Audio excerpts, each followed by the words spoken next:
Hey, what's going on guys? This is Miss and welcome to my Cyber Dragon Traps testing video. So, without the Cyber style structure deck cards in case you just want to play this deck ASAP, but I will be using, Lina, the Light Charmer from the Lightning Overdrive set, but that's kind of all I'm playing honestly. And before we start, friendly reminder to like and subscribe because it motivates me a lot to keep making videos like these. And if you're a big fan of Cyber Dragons, definitely do consider subscribing to my channel because I will be trying to upload more Cyber Dragon videos more frequently, try to maybe kind of include like a tip video specifically for Cyber Dragon players, maybe once a week, because I know that people love this deck a lot. And yeah, enough chatting and blah blah, let's get right into it. So replay number 1 was against a what was it? King of Skull Servant deck, and it's funny because it doesn't really sound too great, but this card is actually really scary, man. You search 2 and then you mill and then you mill again and then you summon from the deck, so I don't know, it kind of goes really quickly. And then Burial from a different dimension too, so all of a sudden his monster 3000, but to be fair, he's not really achieving anything outside of just summoning a bunch of monsters. But again, the fact that he gets so many Foolishes, a single Foolish is 2 additional cards, so he went from 1,000 to 5,000, 4,000 and then 5,000, and then he actually made me discard a really good hand, just so I draw a much worse hand right after, which is super bait, but we can't always have everything. Anyways, I guess I can still play the game. I can't go for Relinquished Anima, because I'm locked under Machine because of next year's effect, and I couldn't go normal summon Hurts before, but still, Seeger, and then jump over a bunch of monsters, set 5 back row and pass. There's no way he can Lightning Storm or evenly me, but he can Duster me.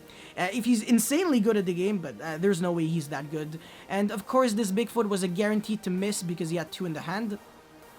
All he really did was pop the Seeger, which isn't the scariest thing out there, and now I'm using Ice Dragon's Prison, Banish, and then Overflow, Banish only 1. I also have the Cyberload if I recall correctly. I don't, but I do have the next year access, so if I can just summon the Seeger and then Contact Fuse, this will be enough for game, especially since he only has 6,800 life points. So that's how I won replay number 1. Let's get into replay number 2. Alright, so the thing with Adamantipator is that I feel like if you draw a hand like this, of like freaking 3 Doki Doki and Analyzer, there's already kind of nothing that you can do.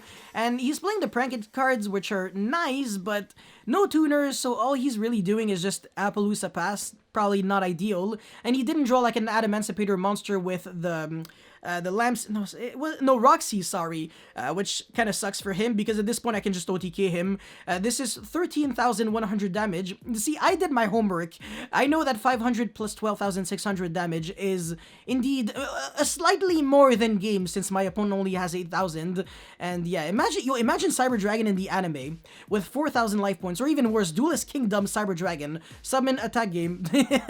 Anyways, let's get into the next one. Alright, this is going to be slightly more back and forth, a bit more thinking. Let me try to find out what I should actually do. And my opponent can finally combo off, so I guess I'm happy for him. Happy.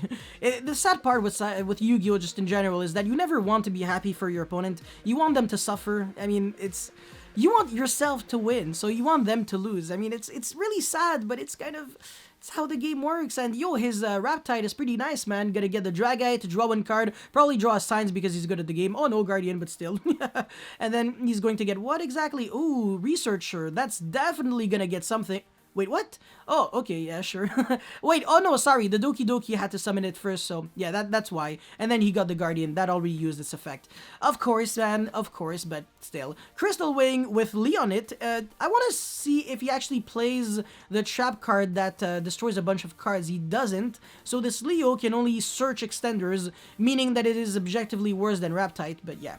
Anyways, now he has a bunch of interruptions on the field. He has Nibiru, Crystal Wing, and Quackimero Guardian, and he can also make Formula Synchron, draw another card, draw a freaking Sign, so he has 4 cards in hand, so even if I break this board, I'm not really making myself win or anything, so now at this point, the Crystal Wing isn't something that I have to be particularly scared of, since I can just go set 4 pass. And then Overflow, destroy the 2 cards that actually generate him advantage. There would be no point in popping the Crystal Wing since it doesn't apply pressure to me yet, and I can just compose it at any point, or even strike it if he tries to use the effect to maybe gain 2,000 attacks since he's attacking over a monster that has that is level 5 or higher. So I could do that, or just, I mean, strike on next turn, but that's probably not gonna happen. This has to summon in defense, ironically, so this cannot pressure my fortress yet. So if he cannot summon another monster with 2000 attack or more, I know for a fact that this fortress dragon is actually going to stay on the field. And now all of a sudden he has a second Nibiru in the hand, so that's kind of big rip for him. It's not really doing anything for him, so yeah, strike the Doki Doki, can't really do jack shit, but at the same time, the freaking Signs is back. But don't worry, man, I can strike it again! And then all I have left is Compose, and that's it, that's all. Unfortunately, Satellite Warrior is a terrifying card. I have to compose the Crystal Wing, otherwise I'm on top deck mode against the Negate. Not the greatest, and Core alone is already enough to kind of deal with the Satellite Warrior. I can search Overflow, but I don't want him to be able to summon another monster and then attack me for game, so I just go for Rampage, then send the Hertz and next turn, and that way I actually have a guarantee that next turn, if he doesn't apply serious pressure, I have a 10 billion% guarantee to win. So I compose the Researcher, which is really important, not the Satellite Warrior. Again, very important, because I can tank this. I can use the effect of Seager on himself, not even take any battle damage, so even if this had like 20 billion attack, I would have been alive on the field. And then yeah, as you are going to see, I take no damage, he passes turn, no interruption whatsoever. I feel like if I actually composed this, I probably could have lost because he would have been able to continue playing. What's in his extra deck? Okay, nothing too important, but still, it could have been bad. He could have been able to make a Dragite and then bounce my Seager, and then I would have died. So yeah, at this point, I'm just going to revive back the Rampage, and then, of course, he had to summon the Satellite Warrior in column 2 or 4, so because of that, I can actually relinquish the Nima, steal it. Rampage can attack thrice, Mare, Coach King, Giant Trainer, we love the word thrice, man. But yeah, anyways, that's it for this replay. Let's get into the next one. Playing against my favorite matchup, Subterror, and by favorite, I mean the one that I hate the most. In case you couldn't tell, he's probably going to get a Hidden City at this point, because he doesn't, oh, okay, yeah, or there can only be one. I mean, I don't really get why, because now even if he's getting Guru, he's not doing much. I can literally just go special summon Cyber Dragon, attack, and then you can't do jack. So, I don't know, and he's not really applying much pressure. I mean, there can only be one. Genuinely does nothing against me. Like, the thing with Guru is that unless it really draws Hidden City or like Dragoon or something, I feel like it never scares me. Like, Guru with Fiendus in hand is not as good as just Hidden City plus Final Battle plus Guru plus Floodgates plus Judgment. Like, that's like, oh my god, calm down, bro. I can't do anything. Let me breathe, man. Let me breathe. But yeah, now he's getting the Final Battle, which does nothing, and he drew the strike for turn. But of course, since we're using the stupid OCG rules, I can't go normal and then Chainlink 1, Chainlink 2, so this randomly eats a strike for no reason. I shouldn't have, but anyways, you can't always have everything. I'm just gonna pass because I can't do anything. He's going to try to use the Book of Moon effect, and it's so cute because he's going to negate it, and then I'm going to go Trap Trick into Overflow, and look at this, man, look at this. I'm going to go Overflow, and then he's going to think that by using Final Battle to flip it, he's going to be able to get the search, but nope, that is not the way Yu-Gi-Oh works anymore. It never worked like that for North America TCG. I guess for Europe it did, but the Guru could actually just randomly trigger in the graveyard, which is dumb, but anyways, now it doesn't. Even if this Fiendus actually goes shuffles back the Cyber Dragon into my deck, it's not going to achieve anything. And then next turn, it's a guarantee that I kill him because Core and then Fear, Mix Seeger, Cyber Load pop, and then that's just 100% OTK. So that's it, that's all. Let's get into the next one. This is gonna be a really fun one. So he's playing Dragon Link, and look at this, man. He basically has full combo. It's Merry Christmas to just, I mean, it's Merry Christmas, honestly. And yeah, Ravine going to pitch the Abso Router, which is Feels Good City, because now his LP can actually summon Omni Dragon Brotor, so he can levy my ass. And I mean, basically, I have to pretty much hope that he doesn't, because otherwise it would have been pretty dreadful for me. And it's actually really nice how he didn't use the World Legacy Guard Dragon right away, so he could actually pop that instead. He's actually choosing to keep it as an extender, so he can play through some stuff like Nibiru and still make some Hieratic Seal and plays and stuff like that. So I like this in a way, but he kind of should have tried to make Hieratic Seal before getting to all those summons. I feel like it would have been better, but because of the end board that he's actually going to be doing, it's not going to change anything anyways, so yeah. Anyways, the Delicious Dragon, I just feel like it does absolutely nothing. This deck list, I feel like I've seen it somewhere. Oh, maybe it is mine. I mean, there are a lot of similarities, but it's not necessarily my deck list. I mean, like at least 20 billion different people had to try to innovate with the Dragon Link deck out there, but only Shunping is the true GOAT. Anyways, he's going to negate my emergency with Burlode Savage, so I'm obviously going to give him a big hug.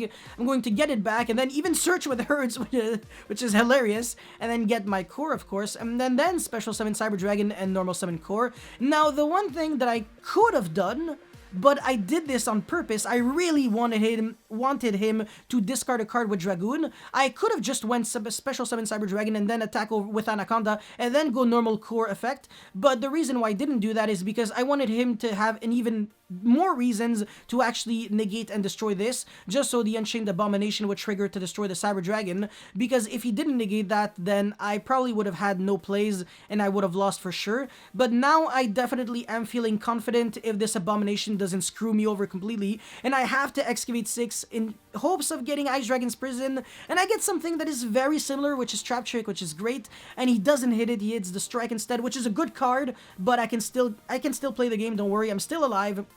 So, I composed the Burlode Savage, and I was kind of shocked to see that he didn't negate it, but in a way it kind of makes sense, because he's actually going to be able to make that Burlode Savage again, even though I feel like I still kind of would have negated it. Just, you know, I still would have had used these trap cards on other cards anyways. I wouldn't have tried to go over the Burlode Savage, but hold on, actually, that was his second negate. So, yeah, no, not negating the Compulse was actually perfect.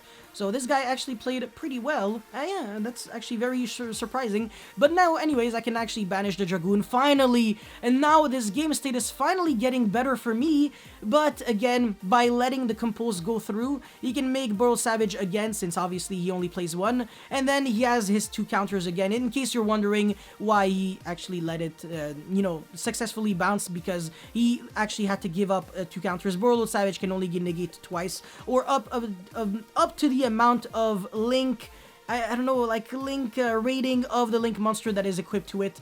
So now it has two Burl counters. Yeah. Anyways, if I top deck a Sidra, I win, but I draw Pankratops, so it's still really good, and I can destroy it. And of course, he's going to negate that.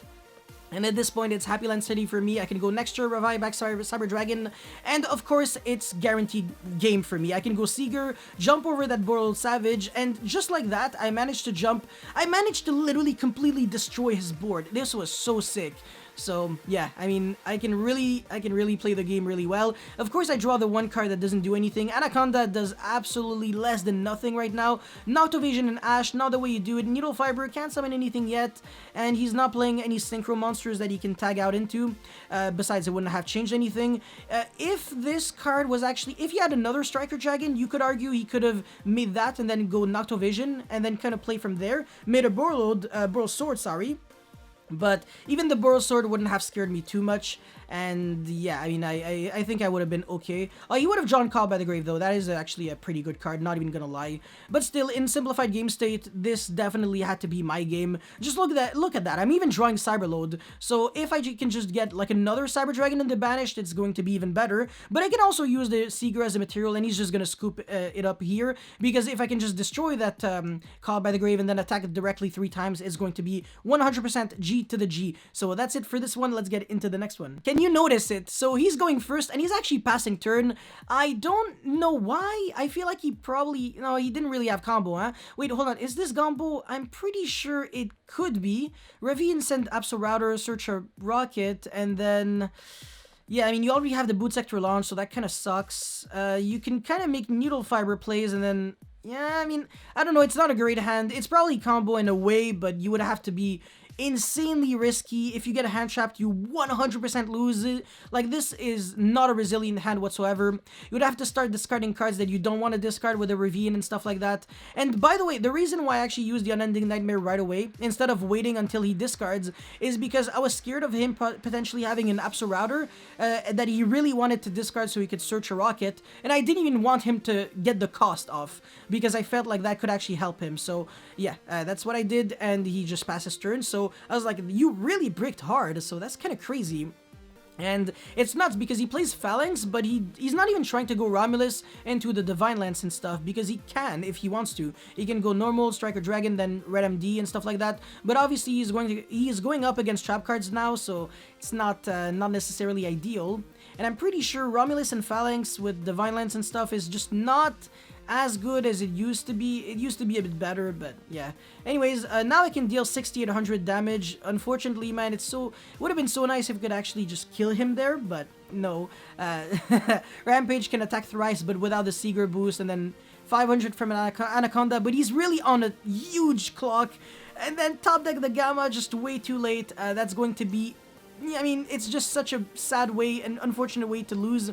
And of course, he had to draw the Black Dragon Collapse Serpent instead of the White Dragon Wyver Buster while having absolutely no light access. So I feel really bad for you, my guy. You bricked really hard, but it's part of the game, I guess. Hopefully, I mean, fortunate, you know, it would have been nice if it wasn't, but anyways, let's get into the next one. I'm going up against a pretty interesting deck, which is Virtual World Eldritch. I don't really get the synergy, but hey. Just Eldritch is already a bad matchup as it is.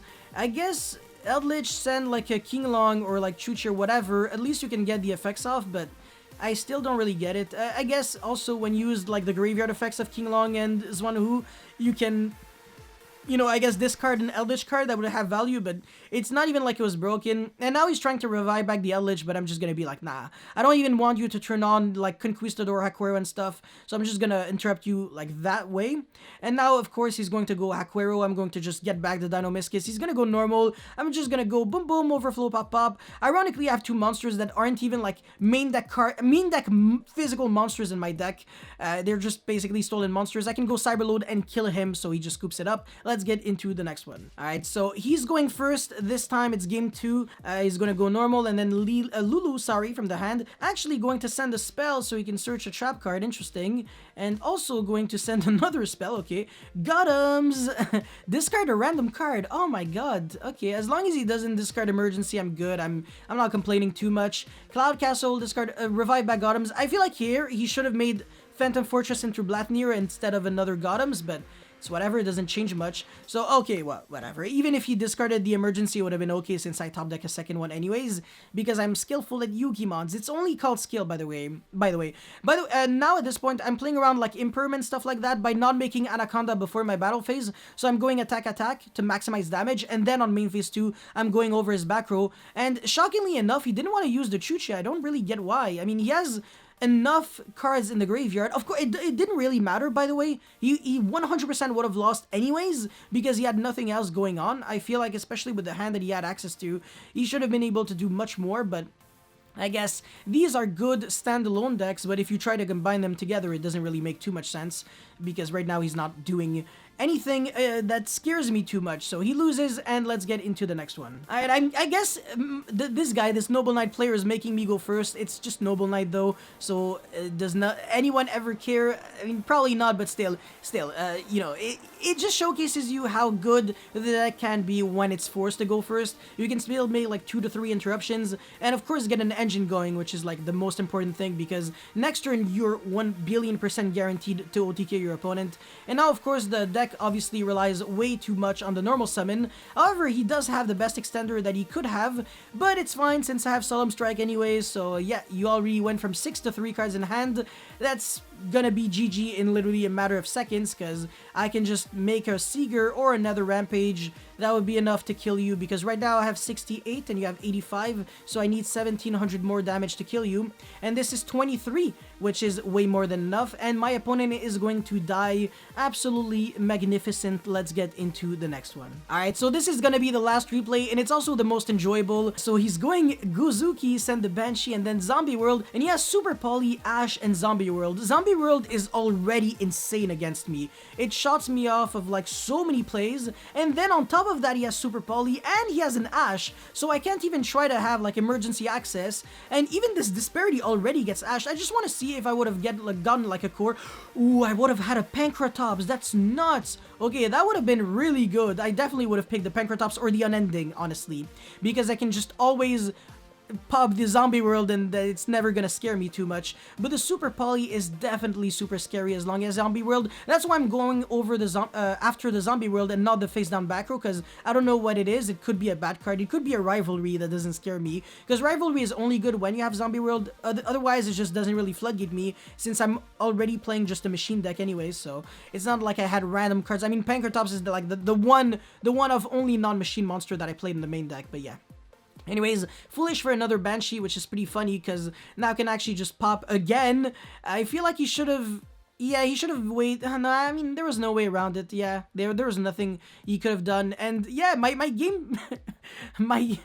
I guess my win condition is just attack for 100 damage every turn, no? Well, I mean, I was locked under the extra deck, but no longer am because the punishment was used before, and now I can actually attack directly with Cyber Dragon, which is going to be a smoother process of killing my opponent. Now I only need 4 turns, well, 3 turns now, instead of 80 turns. Ooh, that's maybe a little bit too much, you know, 80 turns. I might actually have the time to have like 7 children, go to Australia and Africa like 11 times, get myself married. I don't even know at this point, but yeah. Anyways, he's going to die, honestly. The Super Poly still can't do anything. He doesn't even play Starving Venom. That's the shocking part. So only the Super Poly yeah, exactly. Wait, he plays Starving Venom, but he didn't use it there? Oh my god, what? No way, this guy's giving me a freebie, what? But anyways, I mean, look at all of my back row. You really think he had a chance? There was no way he was winning. And Top Deck Zombie World is great, but unending, man, never-ending fun, fun, fun. And yeah, at this point, he's just gonna die. Overflow, unending combo, search, just so many.